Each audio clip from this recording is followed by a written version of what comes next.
할렐루야. 5월 22일 금요일입니다. 오늘도 주님 앞에 겸손히 엎드리며 말씀으로 나아갑니다. 함께 찬송합니다. 찬송가 312장입니다. 찬송가 312장입니다.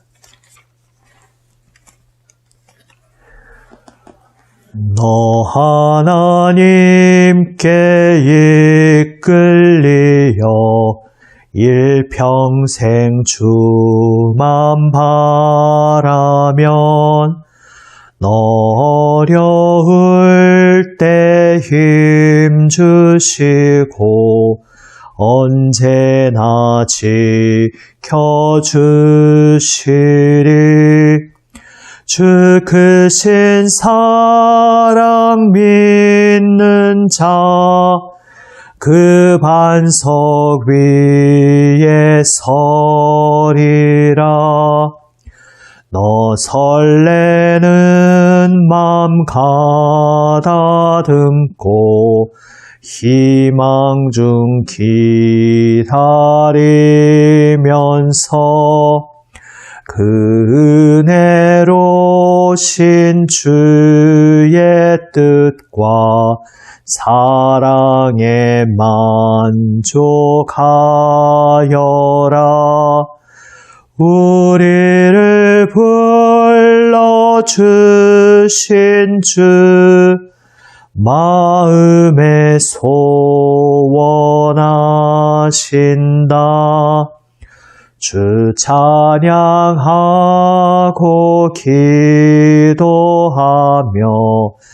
내 본분 힘써 다하라.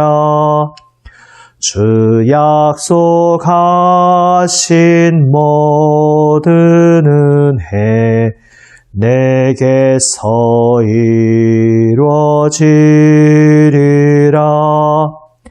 참되고 의지하는 자 주께서 기억하시리.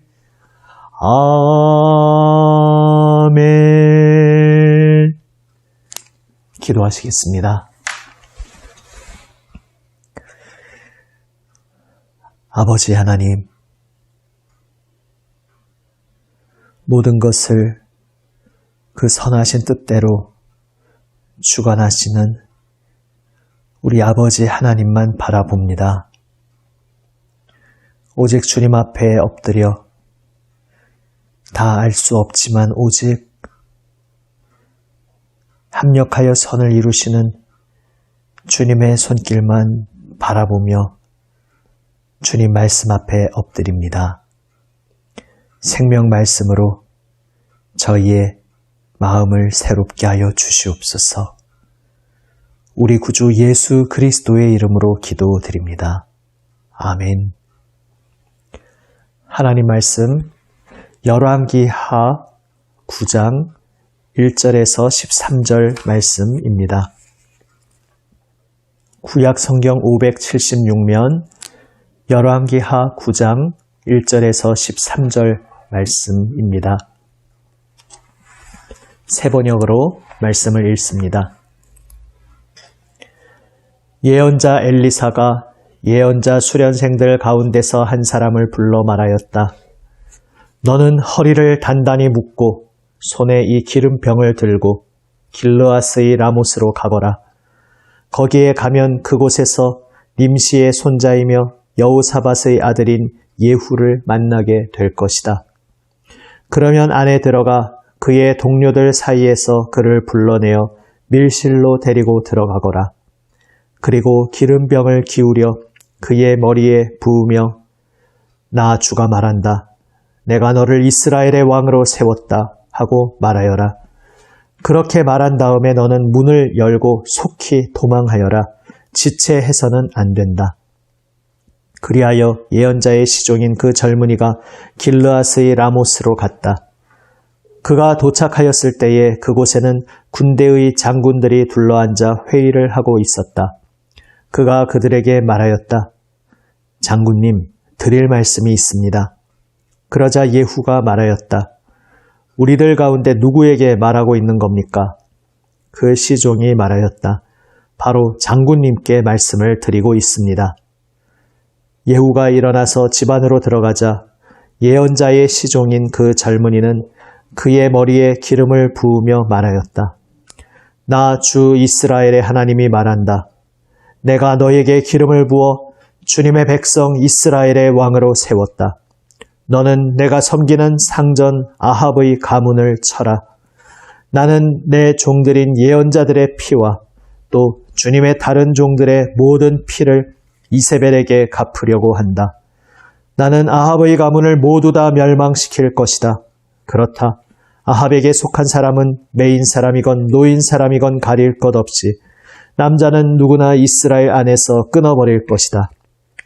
나는 아합의 가문을 느밧의 아들 여로보암의 가문과 같이 만들고 아히야의 아들 바사의 가문과 같이 만들 것이다.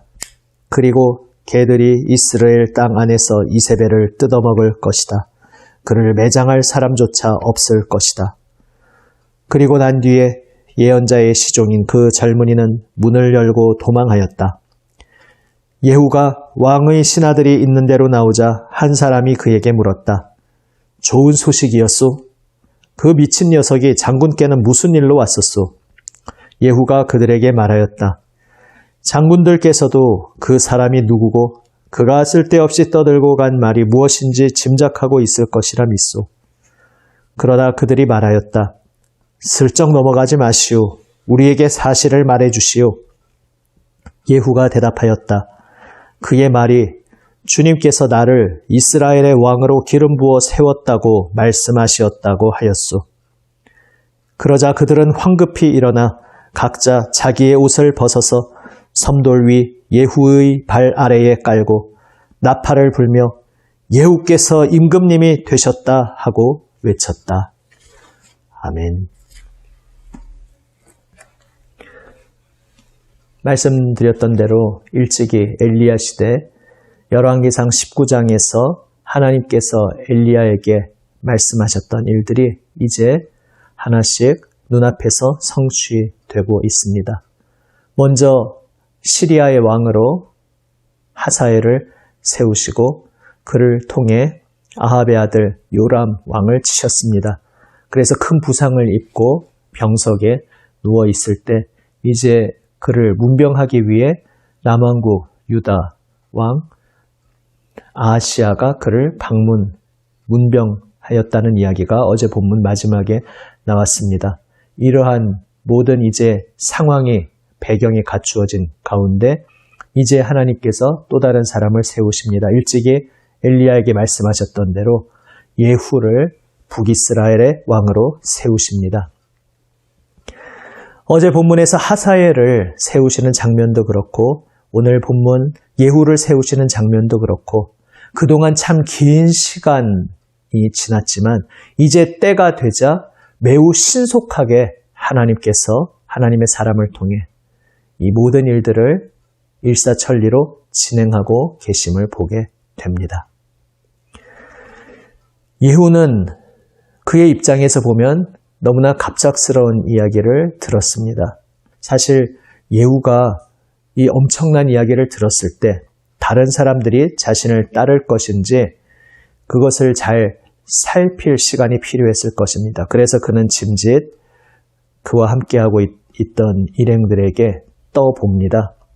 그리고 사실을 말했을 때에 함께하던 모든 이들이 즉시 예후를 왕으로 추대하게 됩니다. 하나님께서 하시는 일, 우리의 시간 속에서 때로 긴 시간이 지나가는 것 같은 때가 있습니다. 말씀드렸듯이 엘리야의 때가 끝나고 엘리사의 시대가 오기까지 긴 시간이 계속 있었습니다. 그러나 때가 되면 하나님께서 작정하신 뜻을 반드시 이루시고야 만다는 것을 우리는 보게 됩니다. 그 하나님 앞에 그래서 두렵고 떨림으로 우리는 엎드리게 됩니다. 특별히 이 모든 일들을 신속하게 행하시는 하나님의 의지가 오늘 그 기름 붓는 일을 담당한 그 종의 목소리를 통해 들려오게 됩니다. 하나님께서는 아합 가문에게 신속한 심판을 내리십니다. 그 아합 가문의 죄악은 바로 하나님 세우신 그 하나님의 종들, 예언자들과 그 모든 하나님 진실하게 섬기던 이들을 피 흘리게 했던 그러한 죄였습니다. 이제 그 모든 죄의 대가를 치르게 하겠다. 주님께서 말씀하십니다. 특별히 그 아합의 부인 이세벨을 향해서 구체적으로 심판의 선언을 하시고 아합 가문을 완전히 멸절시키실 것이라 말씀합니다. 이것은 그 열왕기상 19장뿐만 아니라 조금 더 뒤에 와서 열왕기상 21장에서도 말씀하셨던 내용입니다. 특별히 열왕기상 21장에 어떤 사건이 있었습니까? 바로 나봇의 포도원 사건이 있었습니다.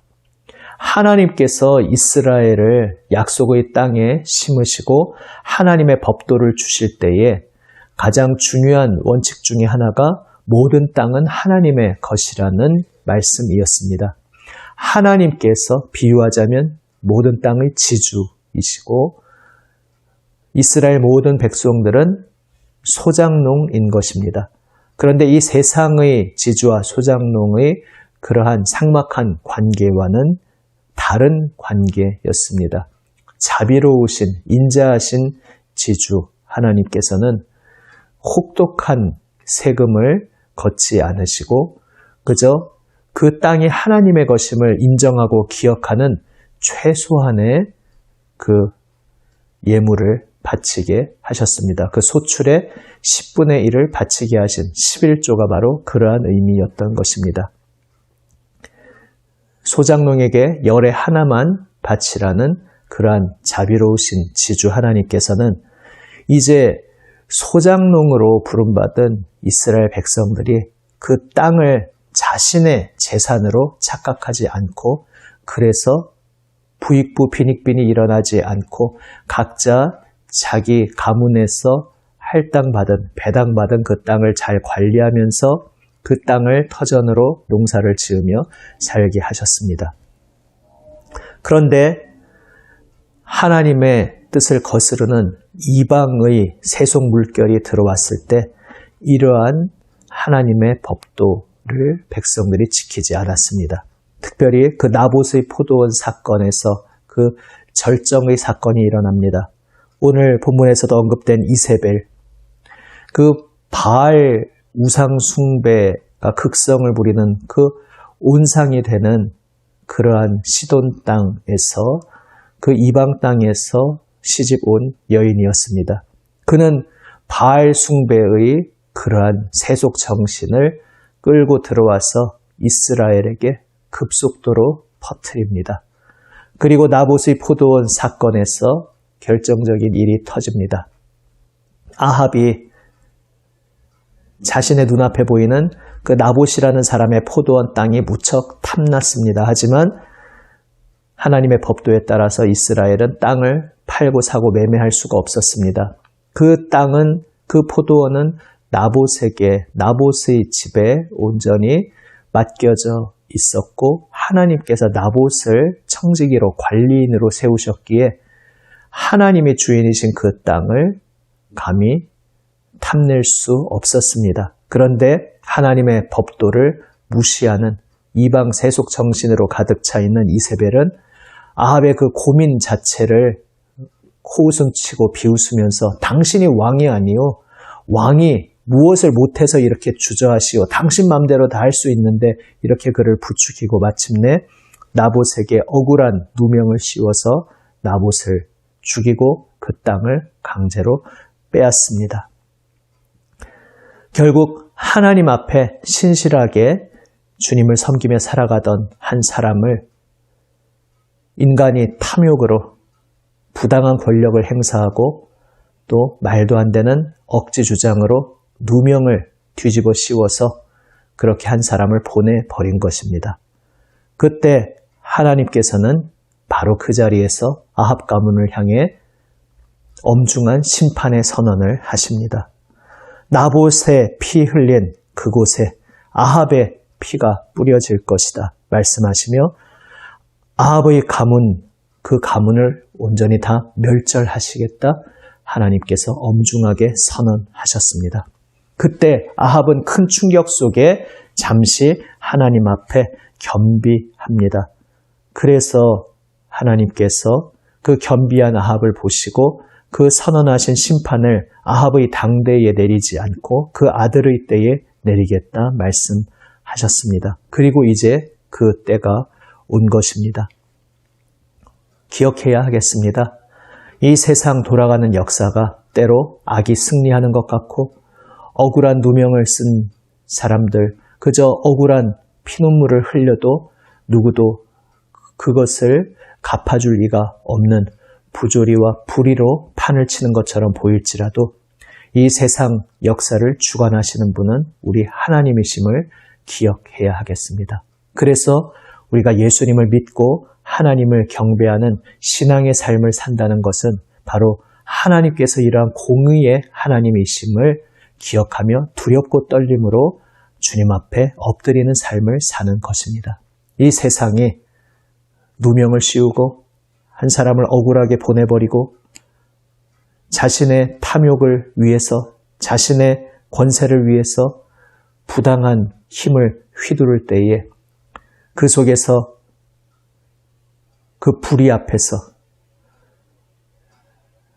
하나님의 선하신 뜻이 이루어지지 않는 것처럼 때로 보이고 그래서 그 속에서 때로 실망과 낙심이 들 수가 있고 또 우리가 직접적인 피해자가 될 때에 그 피해를 아무도 갚아주지 않는 그러한 냉혹한 삶의 현실 속에서 우리가 주저앉고 무너질 수가 있습니다. 그러나 기억해야 하겠습니다. 하나님께서는 그 모든 자리를 분명히 바라보시고 하나님의 뜻을 그분의 때가 될 때 준엄하게 신속하게 행사하시겠다고 선언하시는 하나님이십니다.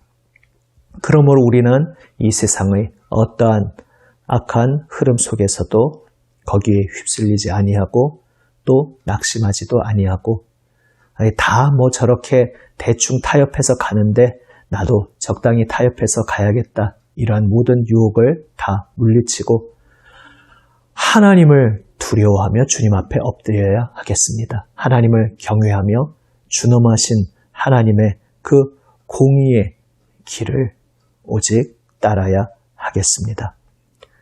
그 길이 때로 험하고 멀고 긴 기다림이 있는 길처럼 보일지라도 우리 하나님께서는 그 자리에 함께 하시며 모든 그 피맺힌 울부짖음을 듣고 계시며 온 마음 다해 오직 주님을 의지하고 주님께서 기뻐하시는 길, 그 길을 따르기로 고백하며 오직 주님의 도우심을 의지하고 바라는 이들을 붙들어 주시고 그 삶에 주님께서 약속하신 모든 것을 분명히 이루어 주십니다. 그 선하신 뜻을 반드시 이루시는 주님을 바라보며 오늘도 무너지고 주저앉았던 우리의 자리에서 다시금 눈을 들어 소망 중에 주님만 바라보기 원합니다. 주님께서 이 역사를 주관하십니다. 주님께서 우리의 삶을 인도하여 주십니다. 진실함으로 겸손히 정직하게 주님 앞에 엎드리는 이의 인생을 주님께서 붙들어 주시고 그 영혼과 생명을 영원하신 하나님 그 영생과 긍휼의 손길로 붙들어 주시고 함께하여 주십니다. 기도하시겠습니다. 아버지 하나님,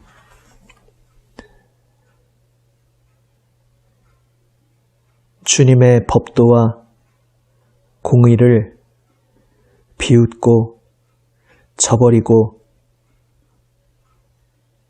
악으로 치닫는 그러한 어떠한 상황 속에서도 하나님께서 살아계심을 기억하고 오직 주님만 바라보게 하여 주시옵소서.